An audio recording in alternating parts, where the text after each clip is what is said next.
Hello friends, welcome back to our channel. आज से जो है हम एमपीपीएससी प्री 2025 के लिए एक नई क्लास मध्य प्रदेश सामान्य ज्ञान की शुरुआत कर रहे हैं। मैंने पिछला वीडियो बनाया था कि एमपीपीएससी की स्ट्रेटजी किस प्रकार से हो ताकि हम जो है क्या कर सकें, इस बार जो है अपनी एक सीट पक्की कर सकें। फ्रेंड्स, पिछली वीडियो पर हमने चर्चा की हुई थी, विस्तृत चर्चा की हुई थी क्या रणनीति होनी चाहिए, और उसी रणनीति के हिस्से के रूप में क्या कर रहा हूँ, मध्य प्रदेश सामान्य ज्ञान शुरू कर रहा हूँ। और जैसा कि मैंने कहा था कि जो तरीका होता है पढ़ने का वो क्या है कि एक तो आपके पास में प्री के लिए क्या होनी चाहिए, सामान्य समझ होनी चाहिए, और सामान्य समझ के पश्चात ज़्यादा से ज़्यादा क्वेश्चन प्रैक्टिस होनी चाहिए। और यही सामान्य समझ विकसित करने के लिए हम शुरुआत कर रहे हैं मध्य प्रदेश की जो परीक्षा धाम मध्य प्रदेश की सबसे बेस्ट बुक मानी जाती है, और इसी से जो है ज़्यादा से ज़्यादा कंटेंट देखने को मिल जाता है। चलिए तो हम जो है क्लास की शुरुआत करते हैं। फ्रेंड्स, यदि आप एमपीपीएससी की तैयारी करते हैं तो आपके लिए बेस्ट चैनल है। फ्रेंड्स, मैं जो है 5 बार एमपीपीएससी प्री दे चुका हूँ, 3 बार मेंस लिख चुका हूँ और इंटरव्यू सिलेक्टेड हूँ। तो चीज़ों का जो है एक 3-4-5 साल से जो है क्षेत्र में जुड़ा हुआ हूँ, तो अनुभव है किस प्रकार से जो है कई सालों में बदलाव हुए हैं, कैसा ट्रेंड चल रहा है, तो उनके जो है दायरे में रहते हुए ही आज बात करेंगे। और आज का हमारा जो टॉपिक होगा मध्य प्रदेश का सामान्य परिचय। चलिए क्लास की शुरुआत करते हैं। फ्रेंड्स, यदि आपको पीडीएफ चाहिए तो कमेंट बॉक्स में बताइएगा, आपको पीडीएफ भेज दिया जाएगा, या फिर आप टेलीग्राम ग्रुप ज्वाइन कर लें, वहाँ पर मैं पीडीएफ जो है भेज दूँगा। चलिए क्लास की शुरुआत करते हैं। दोस्तों, यदि अभी तक आपने हमारे चैनल को सब्सक्राइब नहीं किया और विशेष तौर से एमपीपीएससी की तैयारी करते हैं, ज़रूर करिएगा, ज़रूर करिएगा। और यदि हमारी क्लास पसंद आए तो करना बनता ही है, क्योंकि फ्रेंड्स इसे तैयार करने में जो है यहाँ तक जो आप तक क्लास पहुँचाने में काफ़ी मेहनत और समय लगता है, और जिसकी कीमत क्या है, आपका एक लाइक और सब्सक्राइब। चलिए हम बात करते हैं आगे। इसमें क्या क्या देखेंगे दोस्तों, तो जो मध्य प्रदेश का सामान्य परिचय है, हमारा पहली क्लास है एमपी की, और ये जो है एमपीपीएससी प्री 2025 को टारगेट करके चलती है। इसमें हम बात करेंगे दोस्तों परिचय में भौगोलिक स्थिति की बात करेंगे, इसमें हम बात करेंगे प्रशासनिक स्थिति की बात करेंगे, इसमें हम बात करेंगे राजनीतिक स्थिति की, इसमें हम बात करेंगे मध्य प्रदेश की सामान्य परिचय के तौर पर बात कर रहा हूँ न्यायिक स्थिति की, और फिर हम बात करेंगे आर्थिक स्थिति की।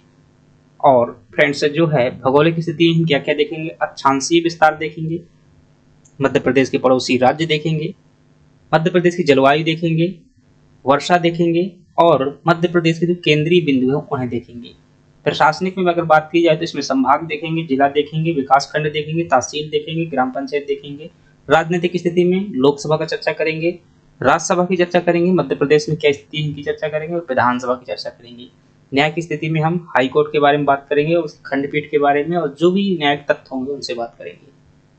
आर्थिक स्थिति में दोस्तों कृषि के बारे में हम बात करेंगे, खनिज के बारे में, और जो है बाकी तथ्य के बारे में बात करेंगे। क्योंकि अभी क्लासें जो होंगी सामान्य परिचय के तौर पर बात कर रहा हूँ, इतनी चीज़ों की हम बात करेंगे। यही हमारी जो है क्लास का आज का शेड्यूल होगा जो आपके सामने प्रस्तुत है। चलिए अब शुरू करते हैं। फ्रेंड्स, से लाइक सब्सक्राइब जरूर करिएगा, जरूर करिएगा। आपको यही जो कहते हैं पीडीएफ भी मिल जाएगा, आपके लिए चाहिए तो आप जो है ध्यानपूर्वक सुनिएगा, या फिर यदि आप नोट्स बना रहे हैं तो मैं कहता हूँ कि बेस्ट विकल्प है, क्योंकि मैंने शॉर्ट से शॉर्ट कंटेंट देने का प्रयास किया है। किताबों में बहुत डिटेल मिलता है, तो उस डिटेल को ना देखते हुए मैं जो है एक कंटेंट देने का प्रयास किया है जो आपकी परीक्षा के लिए पर्याप्त हो। चलिए देखते हैं। सबसे पहली बात है दोस्तों मध्य प्रदेश के हम सामान्य परिचय की बात करते हैं। जब मध्य प्रदेश के सामान्य परिचय की बात करें तो पहला जो आपके पास सामने जहां भी प्रश्न बनने की संभावना हो वहां पर भी मैं बता दूंगा कि यहाँ से प्रश्न बन चुका है और बनने वाला है। सबसे पहली बात है जो कि मध्य प्रदेश का जो है गठन कब किया गया था। तो कई बार जो है आपसे प्रश्न आ जाता है कि मध्य प्रदेश का गठन कब किया गया था। तो दोस्तों 1 नवंबर 1956 को किया गया था। अभी हम पुनर्गठन वाला टॉपिक अलग से पढ़ेंगे तो वहां विस्तार से बताऊंगा। 1 नवंबर 1956 को किया गया था। और दोस्तों पहले जो यह जो फजल अली आयोग बनाया गया था, कौन सा आयोग, फजल अली आयोग बनाया गया था, और उस फजल अली आयोग के अनुसार जो है कुल 14 राज्य जो है बनाए गए थे, और उन 14 राज्यों में एक कौन था, मध्य प्रदेश था। इसके पहले मध्य प्रदेश क्या हुआ करता था, इसके पहले जो है फ्रेंड्स मध्य प्रदेश मध्य प्रांत और मध्य भारत और विंध्य प्रदेश के रूप में अलग अलग 3 क्षेत्रों में विभाजित था। हालांकि भोपाल स्टेट भी हुआ करता था, हम बात करेंगे। अगली बात की जाए, मध्य प्रदेश का अंतिम पुनर्गठन 1 नवंबर 2000 किया गया था, जो कि छत्तीसगढ़ राज्य को अलग कर दिया गया था। तो आपसे एक प्रश्न और पूछा जा सकता है फ्रेंड्स से, यहाँ से दिवस को लेकर के प्रश्न आ सकता है कि मध्य प्रदेश का स्थापना दिवस कब मनाते हैं। स्थापना दिवस कब मनाते हैं, तो आपका जवाब क्या होगा, 1 नवंबर को मनाया जाता है। चलिए अगली बात करते हैं। दोस्तों आपसे जो है कई बार प्रश्न आता है यहाँ की उप राजधानियों को लेकर कि मध्य प्रदेश की राजधानियों से लेकर कई बार प्रश्न पूछा जाता है। यदि आपसे ऐसा प्रश्न आता है कि मध्य प्रदेश की प्रशासनिक राजधानी क्या है, तो आप क्या बताएंगे फ्रेंड्स से? आप बताएंगे मध्य प्रदेश की प्रशासनिक राजधानी है वो क्या है, आपकी भोपाल है। आपसे यदि पूछा जाता है कि संस्कारधानी क्या है, तो आपका जवाब क्या होगा कि मध्य प्रदेश की संस्कारधानी जो है वो क्या है, आपकी जबलपुर है। आपसे पूछा जाता है कि मध्य प्रदेश की आर्थिक राजधानी क्या है, तो आप क्या बताएंगे, मध्य प्रदेश की जो आर्थिक राजधानी है वो हमारी इंदौर है। आपसे यदि प्रश्न आता है कि मध्य प्रदेश की ऊर्जा राजधानी क्या है, तो आपका क्या जवाब होगा, आपका जवाब होगा सिंगरौली जो है मध्य प्रदेश की ऊर्जा राजधानी है। अभी क्यों है, जब हम कोयला पढ़ेंगे, खनिज पढ़ेंगे, तो वहां पर विस्तार से बता दूंगा। आपसे पूछा जाए ग्रीष्मकालीन राजधानी क्या है, तो मध्य प्रदेश की दोस्तों जो ग्रीष्मकालीन राजधानी है वो क्या है, पचमढ़ी है। आपसे पूछा जाता है कि मध्य प्रदेश की खनिज राजधानी क्या है, तो फ्रेंड्स से उसका जवाब होगा कि बालाघाट जो है मध्य प्रदेश की खनिज राजधानी है। आपसे पूछा जाता है कि मध्य प्रदेश की चित्रकला राजधानी क्या है, तो आपका जवाब क्या होगा, भीमबेटका जो है मध्य प्रदेश का इसका जवाब होगा। नोट्स यदि बना रहे हैं दोस्तों बना लीजिएगा, बहुत बेस्ट कंटेंट है, मैंने अपने हाथों से लिख करके तैयार किया हुआ है और परीक्षा के अनुभव के साथ में तैयार किया हुआ, बना सकते हैं। बहुत मोस्ट इंपॉर्टेंट जो फैक्ट यहाँ पर लिखे गए हैं।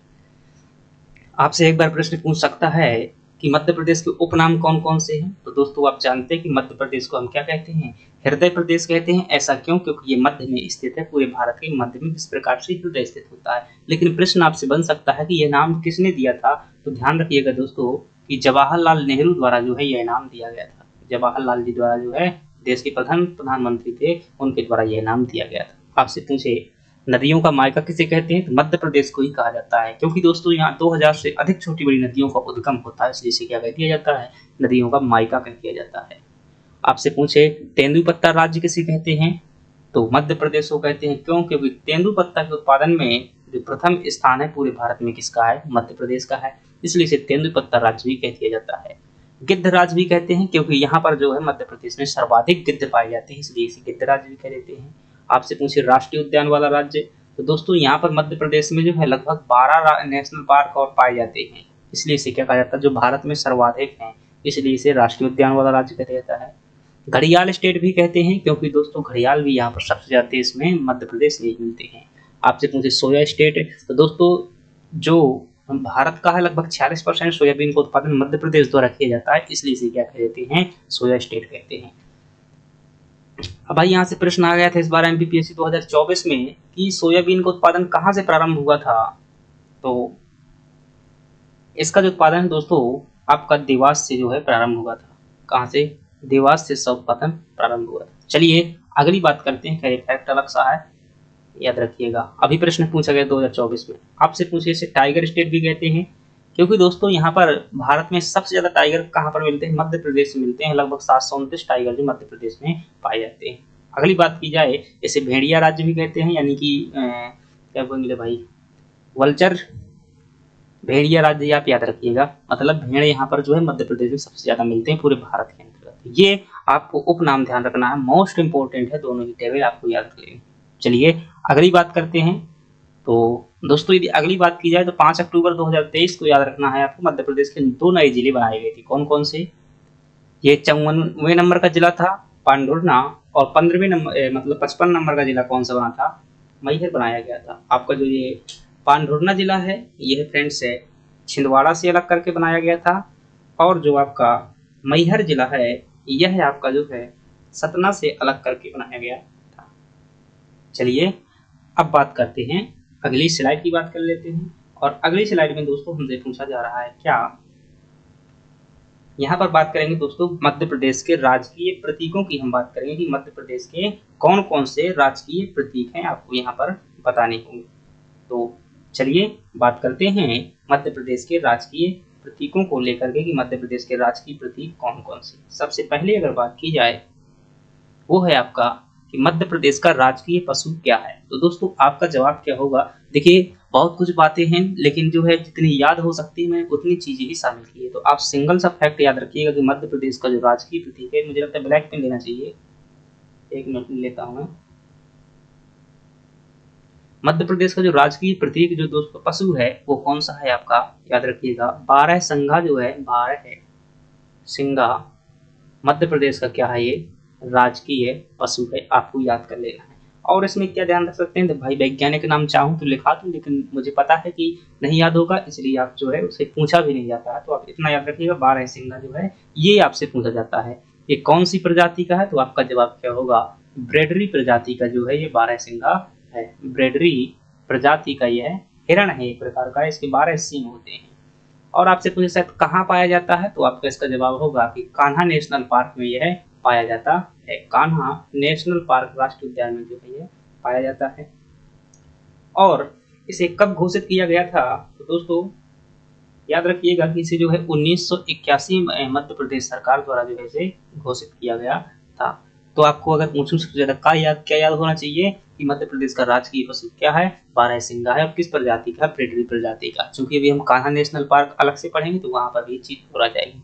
चलिए अगली बात करते हैं, और आपसे पूछा जाता है मध्य प्रदेश का राजकीय पुष्प क्या है। तो आपका जवाब क्या होगा फ्रेंड्स, से सफेद लिली जो है आपका राजकीय पुष्प है। सफेद लिली लिलियेसी कुल का जो है ये है आपका। चलिए अगली बात करते हैं, आपसे अगला पूछा जाए कि मध्य प्रदेश का राजकीय पक्षी क्या है, तो आपका जवाब क्या होगा दोस्तों, दूधराज होगा। कि दूधराज जो है मध्य प्रदेश का राजकीय पक्षी है। इसे का जो वैज्ञानिक नाम है पैराडाइज फ्लाई कैसा है, इसे शाह बुलबुल भी कहते हैं, आपको ये ध्यान रखना चाहिए। क्या कहते हैं इसे, शाह बुलबुल भी कहा जाता है, शाह बुलबुल भी इसे कहा जाता है, आपको ये ध्यान रखना है। और इसे भी कब घोषित किया गया था, 1981 में। यदि आप याद रख पाओ, वैसे फैक्ट तो मुश्किल होता है याद रखना। अब अगली बात की जाए कि मध्य प्रदेश का जो अगला है राजकीय मछली क्या है, तो आपका जवाब क्या होगा दोस्तों। मध्य प्रदेश की जो राजकीय मछली है वो है आपकी महासीर जो है इसकी राजकीय मछली है। चलिए अगली बात करते हैं, आपसे पूछे मध्य प्रदेश का राजकीय फल क्या है, तो दोस्तों देश का है वही क्या है, मध्य प्रदेश का है आम। आपसे यदि पूछा जाता है कि मध्य प्रदेश का राजकीय खेल क्या है, तो आप क्या जवाब देंगे कि मध्य प्रदेश का दोस्तों जो राजकीय खेल है वो क्या है आपका मलखंभ जो है आपका मध्य प्रदेश का राजकीय खेल है। 2013 में इसे घोषित किया गया था। चलिए अगली बात करते हैं, आपसे पूछे कि मध्य प्रदेश की राजकीय फसल क्या है, तो दोस्तों आपका जवाब क्या होगा कि मध्य प्रदेश की जो राजकीय फसल है वो कौन है, सोयाबीन जो है राजकीय फसल है। तो ये फ्रेंड्स क्या हुआ, ये आपके जो है ये प्रतीक हो गए राज्य के। चलिए और भी प्रतीक हैं अभी, उन्हें भी देख लेते हैं। तो इसी प्रकार से आपको नोट्स बनाना है, यकीन मानिए बहुत अच्छा है, आप याद कर पाएंगे। अगली बात है कि मध्य प्रदेश का जो नेक्स्ट राजकीय प्रतीक है, आपसे पूछ जाए मध्य प्रदेश का राजकीय वृक्ष क्या है, तो आपका जवाब क्या होगा कि मध्य प्रदेश का राजकीय वृक्ष जो है वह क्या है, बरगद है। आपसे पूछा जाता है कि मध्य प्रदेश का राजकीय नाट्य क्या है, दोस्तों माछ जो है आपका राजकीय नाट है। और इसकी शुरुआत कहाँ से होती है दोस्तों, उज्जैन से होती है, याद रखिएगा। एमपीपीएससी मेंस में 3 नंबर का प्रश्न पूछा जा सकता है। मालवा में जो है खूब प्रचलित है ये। अगली बात करें कि मध्य प्रदेश का नृत्य क्या है, तो दोस्तों आपका जवाब होगा कि मध्य प्रदेश का जो नृत्य है राजकीय नृत्य वो क्या है, राई नृत्य है। और ये राई जो है विशेष तौर से बुंदेलखंड में प्रचलित है, बुंदेलखंड में और बघेलखंड में भी प्रचलित है। चलिए अगली बात करते हैं, सर आपसे पूछे मध्य प्रदेश का गान क्या है, तो मुझे लगता है आप सभी को पता होगा कि जो सुख का दाता सबका साथी सुख का ही संदेश है, माँ की गोद पिता का आश्रय मेरा मध्य प्रदेश है, ये क्या है हमारे मध्य प्रदेश का राजकीय गान है। इसे भी आपको क्या करना है, याद कर लेना है।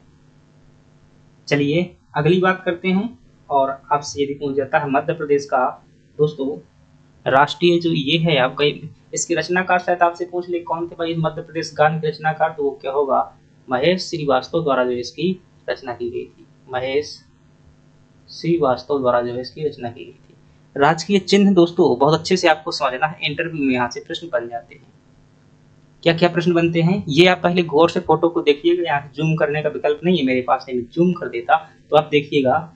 ये जो बाहर की ओर देख रहे हैं ये कितने स्तूप है, इस प्रकार से ये जो देख पा रहे हैं बाहर ये वाले, तो ये क्या है आपके यहाँ पर 24 स्तूप देखने को मिल जाते हैं। कितने स्तूप है ध्यान रखिएगा, 24 स्तूप है। एक दोस्तों ये बाहर की ओर वृत्त है, मतलब जो गोलाकार संरचना है इस प्रकार से, ये क्या है, क्या कहते हैं, बाह्य वृत्त कहते हैं। और ये वाला जो वृत्त है इस प्रकार से, हालांकि मुझसे गोल नहीं बन रहा है भाई, तो ये वाला जो वृत्त है तो ये क्या है, आंतरिक वृत्त है, यानी कि केंद्रीय वृत्त कहते हैं। और एक क्या है, बाहर वृत्त। तो केंद्रीय वृत्त और जो बाहर का वृत्त है, इनके मध्य में क्या लिखा हुआ है, मध्य प्रदेश शासन लिखा हुआ है, और नीचे क्या लिखा हुआ है, सत्यमेव जयते लिखा हुआ है। और इस साइड दोस्तों ये आप देख पा रहे हैं गेहूं अथवा धान की बालियां हैं, दोनों तरफ ये क्या है, कि गेहूं की बाली है, धान की बाली है, तो गेहूं और धान की बालियां भी हमें यहाँ देखने को मिल जाती हैं। और जो केंद्रीय वृत्त है, इस केंद्रीय वृत्त में क्या देखेंगे कि एक क्या है, बरगद का वृक्ष है, और ये जो है हमारा अशोक स्तंभ बना हुआ है।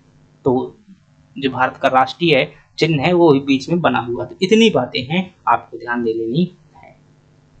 इंटरव्यू में यहाँ से प्रश्न बनता है, याद रखिएगा, मध्य प्रदेश का लोगो है।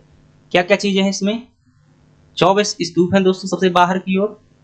फिर जो बात करें इसमें वृत्त हैं, और ये जो वृत्त है एक मतलब दो वृत्त हैं, एक बाहरी की ओर वृत्त है और एक केंद्रीय वृत्त है। बाहर की वृत्त और केंद्रीय वृत्त के बीच में मध्य प्रदेश शासन, सत्यमेव जयते और गेहूं धान की बालियां हैं।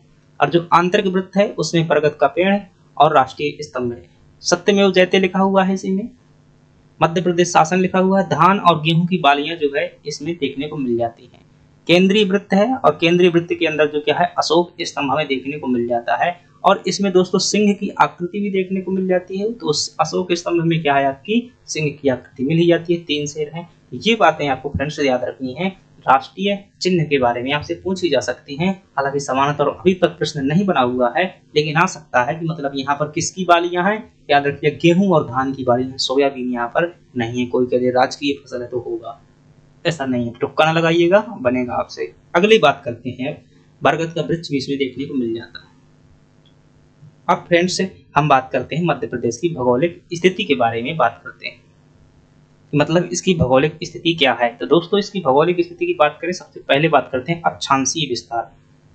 अक्षांशीय विस्तार दोस्तों क्या होता है, इस प्रकार से जैसे आप समझिएगा, ये क्या है, आपकी पृथ्वी है। इस प्रकार से कई सारी जो क्षैतिज रेखाएं हैं इन्हें क्या कहा जाता है, अक्षांश रेखा कहा जाता है। तो जैसे कोई चीज है तो किसी न किसी अक्षांश रेखाओं के बीच में स्थित हो, यह है, तो हम बताएंगे भाई कि इसके बीच में स्थित है और इसके बीच में स्थित है, यही क्या कहलाता है, अक्षांशीय विस्तार। जैसे इस अक्षांश का नाम क्या है, ए है, और इस अक्षांश का नाम क्या है, बी है। तो हम कहेंगे ये गोला किनके बीच में विस्तारित है, इसका अक्षांशीय विस्तार क्या है, तो ए और बी के बीच में। तो फ्रेंड्स यही आपको क्या करना है, ध्यान रखना है। अब पूछे कि मध्य प्रदेश का अक्षांशीय विस्तार क्या है, तो दोस्तों आपको याद रखना है कि जो मध्य प्रदेश का अक्षांशीय विस्तार है वो कहाँ से, 21 डिग्री 6 21.6 पूर्वी देशांतर,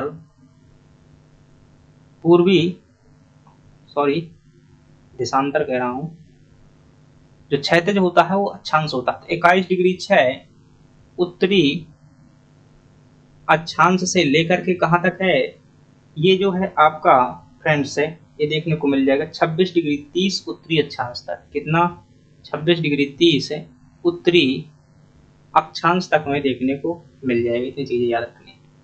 क्या याद करेंगे कि 21 से लेकर के 26 ऐसा मोटा मोटा याद कर लेना है। और जो देशांतर के रूप में है, तो दोस्तों देशांतर जो ऐसी खड़ी लाइनें होती हैं इन्हें क्या कहते हैं, देशांतर कहते हैं पृथ्वी में। तो जो ऐसा विस्तार देखेंगे तो देशांतर में कितना है दोस्तों, आप याद रखिएगा कि 74 डिग्री 9 से लेकर के 74 डिग्री 9 पूर्वी देशांतर से लेकर के कहाँ तक आपको देखने को मिल जाएगा, 82.48 पूर्वी देशांतर। तो ध्यान रखिएगा जो खड़ी लाइनें हैं वो देशांतर के रूप में विस्तार है, जो क्षैतिज लाइनें हैं वो कैसे है, अक्षांशीय विस्तार है।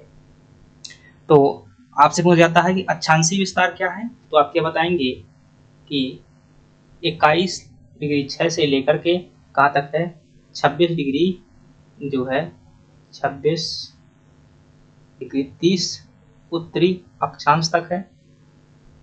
और आपसे पूछा देशांतरी विस्तार क्या है, तो आप बताएंगे 74 डिग्री 9 से लेकर के 82 डिग्री 48 पूर्वी देशांतर तक है। ये क्या हो जाएगी, आपकी भौगोलिक स्थिति हो जाएगी।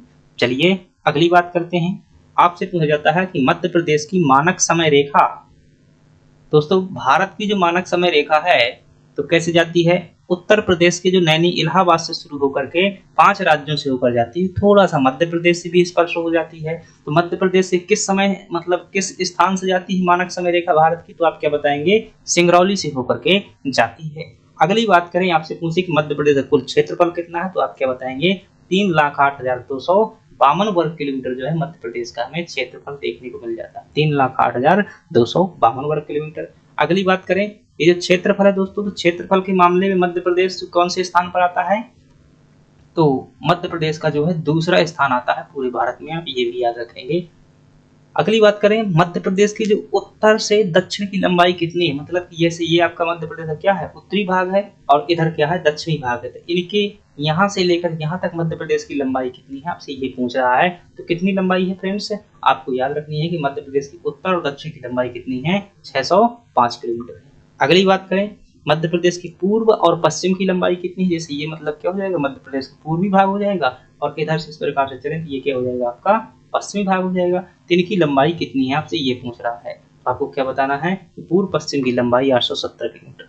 अगली बात करें, आपसे पूछे जो मतलब यहाँ पर है स्थान पूर्वी स्थान और एक स्थान है पश्चिमी स्थान, इनके बीच में लेकर के समय का अंतर कितना होता है। तो दोस्तों यहाँ और मतलब पूर्व और पश्चिम के बीच में जो समय का अंतर है 34 मिनट का अंतर है, याद रखिएगा मध्य प्रदेश में। यानी कि अगर सूरज यहाँ जो है मध्य प्रदेश के सिंगरौली में 34 मिनट पहले उदय होगा तो यहाँ पर 34 मिनट बाद उदय होगा, याद रखिएगा समय का 34 मिनट का अंतर है। अगली बात करें, यह है आपका, देख सकते हैं कि उत्तर दक्षिण की लंबाई कितनी है, 605 किलोमीटर है। पूर्व पश्चिम की लंबाई कितनी है, 870 किलोमीटर। चलिए आगे बात करते हैं। ये है दोस्तों आपकी मानक समय रेखा, कौन सी है, मानक समय रेखा। मानक समय रेखा इस प्रकार से आती है, यहाँ पर हो जाएगा आपको उत्तर प्रदेश और फिर यहाँ पर जो है मध्य प्रदेश का जिला पड़ेगा, ये जिले का नाम है क्या, आपका सिंगरौली जिला है। तो आपसे शायद पूछा जाए कि कौन से जिले से मध्य प्रदेश से होकर जाती है, तो आपका जवाब क्या होगा, सिंगरौली से जाती है। चलिए अगली बात करते हैं, और अगली बात है हमारे पास कि मध्य प्रदेश के अंतिम जिले कौन कौन से हैं। तो फ्रेंड्स अंतिम जिले का मतलब क्या है कि मध्य प्रदेश का सबसे उत्तरी जिला क्या है, दक्षिणी जिला क्या है, पूर्वी जिला क्या है, पश्चिमी जिला क्या है। तो आपका जवाब क्या होगा कि मध्य प्रदेश का जो सबसे उत्तरी जिला है वो कौन सा है दोस्तों, मुरैना मध्य प्रदेश का सबसे उत्तरी जिला है। याद रखिएगा ये क्या है, मध्य प्रदेश का सबसे उत्तरतम जिला है। ये मध्य प्रदेश का क्या है, उत्तरी जिला हो जाएगा। आपसे पूछे मध्य प्रदेश का पूर्वी जिला कौन सा है, तो आपका जवाब क्या होगा कि मध्य प्रदेश का जो सबसे पूर्वी जिला है वो कौन सा है, सिंगरौली हो जाएगा। तो मध्य प्रदेश का जो पूर्वी जिला है वो क्या हो जाएगा, सिंगरौली हो जाएगा। अगली बात करें मध्य प्रदेश का दक्षिणी जिला कौन सा है, तो आपका जवाब क्या होगा कि मध्य प्रदेश का जो दक्षिणी जिला है वो कौन सा है, बुरहानपुर है। आपसे पूछे मध्य प्रदेश का पश्चिमी जिला कौन सा है, तो आपका जवाब क्या होगा, अलीराजपुर जो है मध्य प्रदेश का सबसे पश्चिमी जिला है। चलिए मजा आ रहा है ना पढ़ने में, आई होप आ रहा होगा। अगली बात करते हैं। अगली बात है फ्रेंड्स कि मध्य प्रदेश में जो कर्क रेखा है वो कितने राज्यों से होकर गुजरती है और राज्य कौन कौन से हैं। तो आपको बताना है कि मध्य प्रदेश के दोस्तों कर्क रेखा है आपके कितने राज्यों से। पहली बात समझिएगा कि सूर्य जो होता है, सूर्य वो कर्क रेखा पर, कर्क रेखा पर कब लंबवत चमकता है, कभी कभी ये पूछ लेता है। सूर्य जो है कर्क रेखा पर कब आता है, तो याद रखिएगा आपको 21 जून को जो है सूर्य कर्क रेखा पर लंबवत चमकता है और इसी दिन सबसे बड़ा दिन होता है हमारे भारत में, ये उत्तरी गोलार्ध में सभी के पास। अब जो है कर्क रेखा मध्य प्रदेश में कितने राज्यों से जिलों से जाती है, तो आप क्या बताएंगे, 14 जिलों से होकर के जाती है। कौन कौन से जिले हैं दोस्तों, पहला जिला है आपका रतलाम। तो पहला जिला क्या हो जाएगा, रतलाम हो जाएगा। रतलाम, रतलाम के बाद जो है दूसरा जिला है आपका वो कौन सा है, उज्जैन। रतलाम और उज्जैन। तीसरा जिला है आपका आगर मालवा, आगर मालवा। और जो चौथा जिला है आपका वो है भोपाल। अगला है रायसेन। अगला है विदिशा, अगला है राजगढ़ और अगला है आपका सीहोर। तो पांचों जिला कहाँ से आते हैं? भोपाल संभाग से आते हैं। और 3 जिला ऐसे ही याद करना है। सबसे पहले याद करना है उज्जैन संभाग के, तो उज्जैन संभाग के कितने जिले आते हैं? तो आप बताएंगे 3 जिला। फिर याद करना आपको भोपाल संभाग के, भोपाल कितने आते हैं? 5 जिला। तो 3 हो गए, 5 हो गए। फिर आपको याद रखना है सागर के, तो सागर का एक ही आता है, आपको ध्यान रखना है सागर और दमोह। सागर दमोह ये आते हैं 2 जिले। ठीक है। अगली बात करें तो फिर है आपका जबलपुर से, तो 2 जिले हो जाते हैं, एक जबलपुर हो जाएगा और एक क्या हो जाएगा आपका? कटनी हो जाएगा। ये 2 जिले हो गए, जबलपुर और कटनी। और फिर आपका जो लास्ट में बचता है शहडोल उमरिया, शहडोल और उमरिया, ये आपके क्या है? इतने जिले जो है कर्क रेखा को जाते हैं, स्पर्श करते हैं। 2 यहाँ हो गए शहडोल संभाग के, 2 हो गए जबलपुर संभाग के, 2 हो गए सागर संभाग के, 6 हो गए। 5 हो गए आपके किसके? भोपाल संभाग के, 6 5 11 हो गए। और 3 कहाँ के हो गए? उज्जैन संभाग के हो गए। 3 तो 11, 3 टोटल कितने हो जाएंगे? 14 हो जाएंगे। इससे ज्यादा कुछ भी प्रश्न नहीं आएगा। चलिए अगली बात करते हैं। अगला है दोस्तों, आपसे पूछा जाता है कि मध्य प्रदेश के मतलब पड़ोसी राज्य। देखिए अलग से हम पड़ोसी राज्य देखेंगे तो यहाँ पर सिंपल सा आप जान लीजिएगा कि कितने राज्यों से। तो मध्य प्रदेश जो है यहाँ पर दोस्तों आपका राजस्थान पड़ जाता है, राजस्थान है। यहाँ पर क्या है आपका? उत्तर प्रदेश है। यहाँ पर क्या है आपका? छत्तीसगढ़ है। यहाँ पर क्या है आपका? महाराष्ट्र है। और यहाँ पर क्या है आपका? गुजरात है।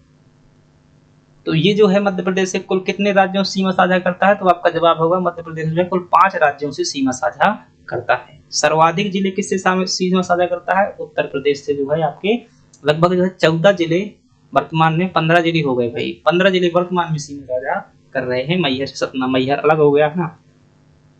15 जिले जो है आपके क्या होते हैं? इससे सीमा साझा करते हैं। राजस्थान से आपके 10 जिले सीमा साझा करते हैं, महाराष्ट्र से 10 और छत्तीसगढ़ से जो है 7 जिले सीमा साझा करते हैं। तो अभी इतना ही याद रखिएगा कहाँ किसकी बाउंड्री बनती है। और जो है अभी अगली क्लास जो हुई पड़ोसी राज्य को मैं विस्तार से बताऊंगा आपको, वहां बेहतर तरीके से समझ में आएगा। चलिए अगली बात करते हैं। अगला प्रश्न पूछे आपसे कि मध्य प्रदेश में दोस्तों वर्षा का क्या मतलब है?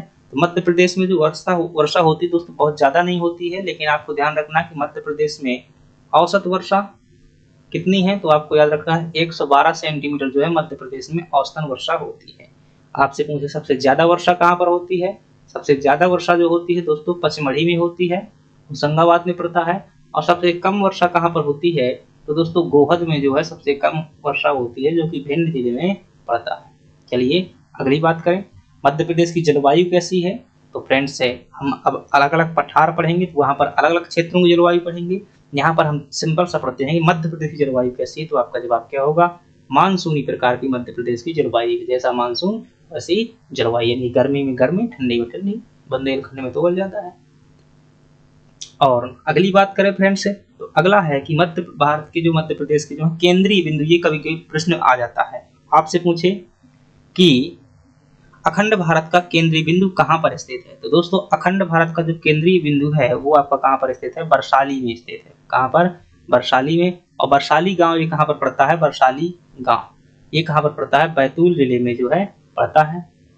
आपसे पूछे भारत का भौगोलिक मध्य कहाँ पर स्थित है? तो दोस्तों आपका जवाब होगा करौंदी गांव जो है भारत का जो भौगोलिक मध्य बिंदु है वो कौन सा है? करौंदी गांव है। ये कहाँ पर स्थित है फ्रेंड्स? कटनी में स्थित है करौंदी गांव। अगली बात करें पृथ्वी का केंद्र दोस्तों कहाँ पर है? तो ये आपको जो है मंगलनाथ मंदिर जो है यानी कि उज्जैन में जो है पृथ्वी का केंद्र पड़ता है। तो चलिए ये मोस्ट इंपोर्टेंट है, आपको याद रख लेना। अगली बात करते हैं। अगला है हमारे पास में मध्य प्रदेश की न्यायिक स्थिति।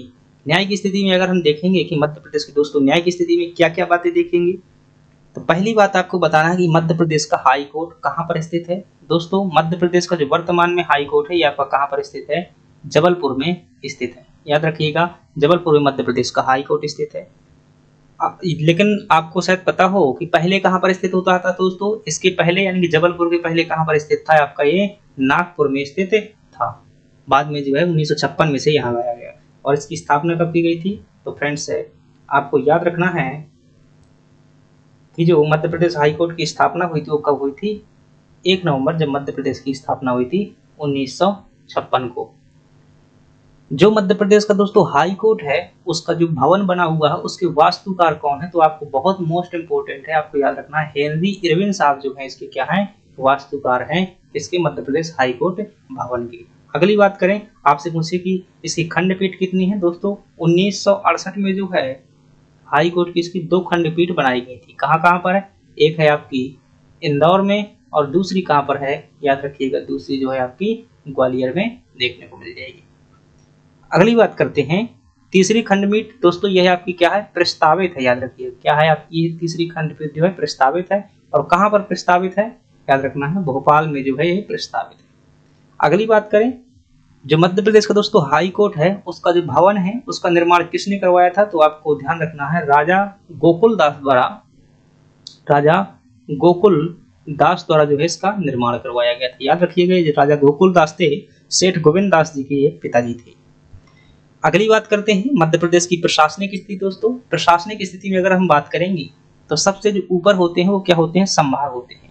और मध्य प्रदेश में वर्तमान में कितने संभाग है? तो याद रखिएगा 10 संभाग वर्तमान में मध्य प्रदेश में है। आपसे पूछे जिला, तो मध्य प्रदेश में दोस्तों वर्तमान में कितने जिला हो गए हैं? तो आपको याद रखना है कि मध्य प्रदेश में जो वर्तमान में है 55 जिले हैं। अगली बात की जाए वो है विकास खंड। दोस्तों मध्य प्रदेश में कुल कितने विकास खंड है? आपको पता होनी चाहिए कि मध्य प्रदेश में जो है 313 विकास खंड है। कितने विकास खंड है मध्य प्रदेश में? 313 विकास खंड है। मध्य प्रदेश में कुल तहसीलें कितनी हैं? तो आपको याद रखना है दोस्तों कि 436 तहसीलें मध्य प्रदेश में हैं। आपसे पूछे कि मध्य प्रदेश में दोस्तों ग्राम पंचायत कितनी है? तो आपको पता होना चाहिए कि लगभग 23,922 जो है ग्राम पंचायतें मध्य प्रदेश में। मध्य प्रदेश में कुल गांव कितने हैं? तो आपको याद रखना है कि 54,000 के लगभग, मैं कह रहा हूँ 54,000 से कुछ ज्यादा है, 54,903 है शायद। कितने? 54,903 गांव मध्य प्रदेश में है। आपसे पूछे मध्य प्रदेश में कुल नगर निगम कितने हैं? दोस्तों मध्य प्रदेश में जो है 17 नगर निगम है, आपको याद रखना है। नगर पालिकाएं मध्य प्रदेश में कितनी हैं? तो मध्य प्रदेश में याद रखिएगा आप 99 नगर पालिका है। इतनी बातें आपको प्रशासनिक संदर्भ में ध्यान रखनी है, रट लेनी है, आपसे पूछी जाती है। अगली बात करें मध्य प्रदेश की राजनीतिक स्थिति। दोस्तों मध्य प्रदेश का जो राजनीतिक व्यवस्था है वो एक सदनीय है, यानी कि यहाँ पर विधानसभा वैसे राज्यसभा नहीं है। और मध्य प्रदेश की विधानसभा में कुल कितनी सीटें हैं? आपको ध्यान रखना है, वर्तमान में जो है कितनी है? 230 सीटें। तो क्या पहले कुछ ज्यादा हुआ करती थी क्या? तो दोस्तों जब मध्य प्रदेश मतलब अलग नहीं हुआ था तो आपसे शायद पूछे कभी कि अविभाजित मध्य प्रदेश में कितनी थी? तो आप याद रखिएगा 320 सीटें थी। 90 सीटें हमें छत्तीसगढ़ को दे दी और उसे क्या कर दिया? अलग कर दिया। अब वर्तमान में 230 बची हुई। ये जो 230 सीटें हैं दोस्तों याद रखिएगा, यहाँ पर जो है एससी के लिए 35 सीटें आरक्षित हैं और एसटी के लिए 47 सीटें आरक्षित है। मोस्ट इंपोर्टेंट है, आपको याद रख लेना है। एससी के लिए कितनी? जो मतलब अनुसूचित जाति के लोग हैं उनके लिए 35 सीटें आरक्षित हैं, अनुसूचित जनजाति के लोग हैं उनके लिए 47 सीटें आरक्षित है। अगली बात करें मध्य प्रदेश में दोस्तों लोकसभा सीटें कितनी हैं? कुल याद रखिएगा 29 लोकसभा सीटें हैं मध्य प्रदेश में। कितनी लोकसभा सीटें हैं मध्य प्रदेश में? 29 लोकसभा सीटें हैं। और जो पहले कितनी हुआ करती थी दोस्तों? पहले जो है 40 हुआ करती थी जब मध्य प्रदेश बटा नहीं हुआ था, तो 40 थी, गिरा हमने छत्तीसगढ़ को थी। वर्तमान में कितनी है? 29 है। इनमें से दोस्तों आपको याद रखना है जो 29 हैं इसमें एससी के लिए जो है 4 सीटें, एससी के लिए कितनी? 4 सीटें, और एसटी के लिए जो है 6 सीटें आरक्षित हैं। मोस्ट इंपोर्टेंट है, आपको याद करना है। तो लोकसभा में कितनी सीटें हैं? कुल 29 सीटें हैं और एससी के लिए 4 हैं और एसटी के लिए कितनी है? 6 है। चलिए बात करते हैं राज्यसभा। दोस्तों राज्यसभा की जो मध्य प्रदेश में कुल सीटें हैं वो कितनी हैं? 11 सीटें मध्य प्रदेश में राज्यसभा की हैं। पहले कितनी हुआ करती थी? पहले जो है 16 हुआ करती थी, 5 होने की स्थिति छत्तीसगढ़ को दे दी है। तो ये फ्रेंड्स क्या थी? मध्य प्रदेश की राजनीतिक स्थिति थी। अभी हम जो राज्यपाल हैं, मुख्यमंत्री हैं और जो बातें हैं वो हम जब विस्तार से पढ़ेंगे, सामान्य परिचय है वहां देखेंगे। अगली बात करते हैं मध्य प्रदेश की आर्थिक स्थिति। आपसे दोस्तों पूछा जाए कि मध्य प्रदेश की अर्थव्यवस्था कैसी है, तो आपको याद रखना है कि मध्य प्रदेश की जो अर्थव्यवस्था है कृषि प्रधान है। अगली बात करते हैं मध्य प्रदेश का दलहन उत्पादन में दोस्तों प्रथम स्थान है, ये बात भी ध्यान रखना है। और अगली बात है कि किस किस चीज में मध्य प्रदेश का प्रथम स्थान है? हीरा, मैग्नीज और तांबा के उत्पादन में मध्य प्रदेश का क्या है दोस्तों? प्रथम स्थान है। अगली बात करते हैं मध्य प्रदेश से जुड़ी कुछ अन्य महत्वपूर्ण जानकारियां आपको ध्यान रखनी है। मध्य प्रदेश का क्षेत्रफल कितना है, तो ये हम तो देख चुके हैं कि 3,08,252 वर्ग किलोमीटर क्या है मध्य प्रदेश का क्षेत्रफल है। और मध्य प्रदेश क्षेत्रफल के मामले में पूरे भारत में कौन से स्थान पर है, दूसरे स्थान पर है। मध्य प्रदेश की जनसंख्या कितनी है, तो फ्रेंड्स जनसंख्या वैसे तो वर्तमान में तो वो हो गई होगी, मतलब बढ़ गई होगी, लेकिन आपको लगभग ध्यान रखना है कि 7.26 करोड़, यानी कि 7,26,000 करोड़ के आसपास जो है मध्य प्रदेश की जनसंख्या है। आपसे पूछा जाए दोस्तों कि मध्य प्रदेश में सर्वाधिक जनसंख्या कहाँ पर है, कितनी जनसंख्या है, तो मध्य प्रदेश में दोस्तों जो सबसे जनसंख्या के मामले में प्रथम स्थान पर है वो कौन सा जिला है, इंदौर का प्रथम स्थान है। और सबसे यहाँ पर कम जनसंख्या है वो कौन सा जिला है, तो आपको ध्यान रखना है कि मध्य प्रदेश में जहाँ पर न्यूनतम जनसंख्या है वो कौन सा दोस्तों, निवाड़ी जिला है। निवाड़ी जिला में वर्तमान आंकड़ों के अनुसार क्या है, न्यूनतम जनसंख्या है, और जो सर्वाधिक जनसंख्या है वो कहाँ पर है, आपकी इंदौर में है। अगली बात करें मध्य प्रदेश में दोस्तों साक्षरता की बात करते हैं, मध्य प्रदेश साक्षरता कितनी है, तो लगभग यहाँ की जो साक्षरता है 69.35% देखने को मिल जाती है। मतलब क्या है, कितने परसेंट लोग जो है किसी भाषा पढ़ लेते हैं और लिख भी लेते हैं। आपसे पूछे कि सर्वाधिक साक्षर कौन सा है, यानी कि प्रथम स्थान क्या है, और जो सबसे कम साक्षर है न्यूनतम जिसे कहेंगे वो कौन सा है, तो सर्वाधिक साक्षर में दोस्तों नाम आएगा आपका जबलपुर, जो है आपका सबसे शिक्षित जिला है जबलपुर। और सबसे कम साक्षर कौन सा हो जाएगा, अलीराजपुर जिला जो है यहाँ पर न्यूनतम साक्षरता है अलीराजपुर में। अगली बात करें आपसे पूछे लिंगानुपात, तो दोस्तों मध्य प्रदेश का जो लिंगानुपात कितना है, 931 है। 931 जो है मध्य प्रदेश का लिंगानुपात है। आपसे पूछे कि सबसे ज्यादा किस जिले का है और सबसे कम किस जिले का है, तो ज्यादा में दोस्तों आपका नाम आएगा बालाघाट जिले का जो है सबसे ज्यादा लिंगानुपात है। और सबसे कम में किसका नाम आएगा, ये आएगा दोस्तों आपका जो भिंड जिला है, वहां पर सबसे न्यूनतम लिंगानुपात देखने को मिल जाएगा। अगली बात करें आपसे पूछे जनसंख्या वृद्धि, जो मध्य प्रदेश की दोस्तों जनसंख्या वृद्धि है वो कितनी है आपकी, जहां तक मुझे पता है 20.3% इसकी जनसंख्या वृद्धि है। लगभग यहाँ की जनसंख्या वृद्धि कितनी है, सॉरी कहाँ लिख रहा हूँ, मध्य प्रदेश की जनसंख्या वृद्धि जो है 20.3% है। और सर्वाधिक कहाँ पर हुई है दोस्तों, जो सबसे ज्यादा जनसंख्या वृद्धि हुई है वो कहाँ पर है, जनसंख्या वृद्धि के मामले में पहला स्थान इंदौर का है। और सबसे कम जनसंख्या वृद्धि जो हुई है आपकी जबलपुर की हुई है। तो मतलब न्यून जनसंख्या कहाँ पर बढ़ी हुई है, जबलपुर में सबसे कम बढ़ी हुई है, सबसे ज्यादा कहाँ पर बढ़ी हुई है, इंदौर में। अगली बात करें जनसंख्या घनत्व के मामले में दोस्तों बात करें कि मध्य प्रदेश का जनसंख्या घनत्व कितना है, तो आपको ध्यान रखना है कि मध्य प्रदेश का जनसंख्या घनत्व कितना है, 236 है। सबसे ज्यादा किस जिले का है, आपको ये भी पता होना चाहिए, और कम किस जिले का। सबसे ज्यादा में बात करेंगे दोस्तों तो भोपाल जिले का जो है जनसंख्या घनत्व सबसे ज्यादा है। और सबसे कम किसका है, तो आप क्या बताएंगे कि मध्य प्रदेश में जो सबसे कम जनसंख्या घनत्व वो कहाँ का है, आपका डिंडोरी जिले का जो है सबसे कम जनसंख्या घनत्व है।